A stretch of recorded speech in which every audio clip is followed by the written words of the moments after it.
Well, first of all, there will be an inauguration, right? It's in the Constitution. The new president has to take the oath of office. The exact size and scope of it might be open to discussion, except that, look, this is a major national security event. There needs to be security for it. Those are accepted workers.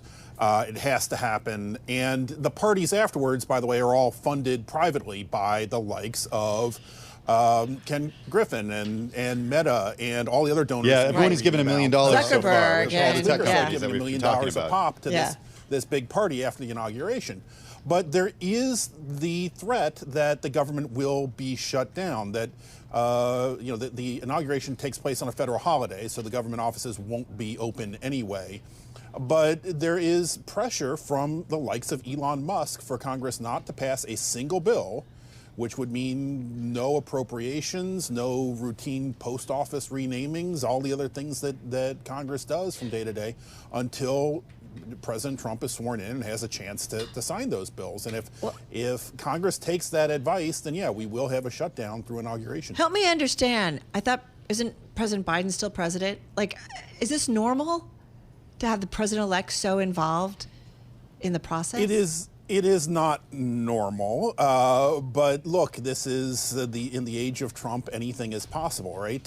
He's conducting foreign policy. He's meeting with world leaders. He's interjecting himself into congressional deliberations, all in preparation of an event that's not going to happen for another month and a day when he's sworn in. Yes, Joe Biden is still the president until then, but there's not a bill to get to President Biden's desk at the moment. It's all Republicans who are unable to agree on what the substance of a funding bill should be or whether they should even fund the government until Trump gets in.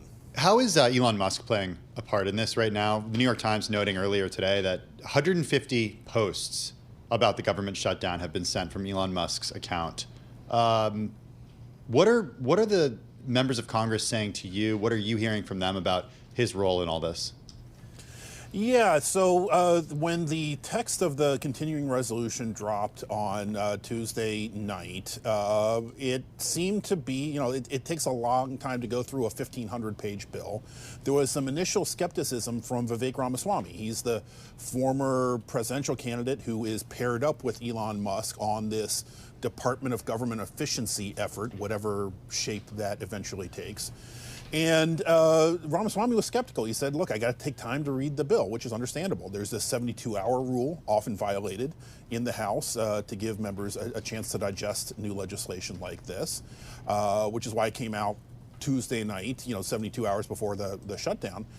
And then as Musk weighed in increasingly vehemently that this bill should not pass, you could sense the foundations crumbling, but then it was Donald Trump who put the final nail in the coffin by saying members shouldn't vote for this, and if they do, I will find a primary opponent to run against them in 2 years when they run for re-election.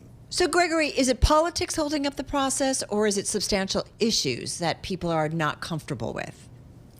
Oh, I mean, I don't want to belittle the major policy disagreements here. This is a huge bill.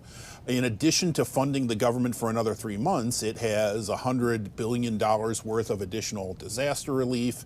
It's got additional spending above and beyond what you would normally see in what we call a clean continuing resolution, one with just punts until the next deadline in March.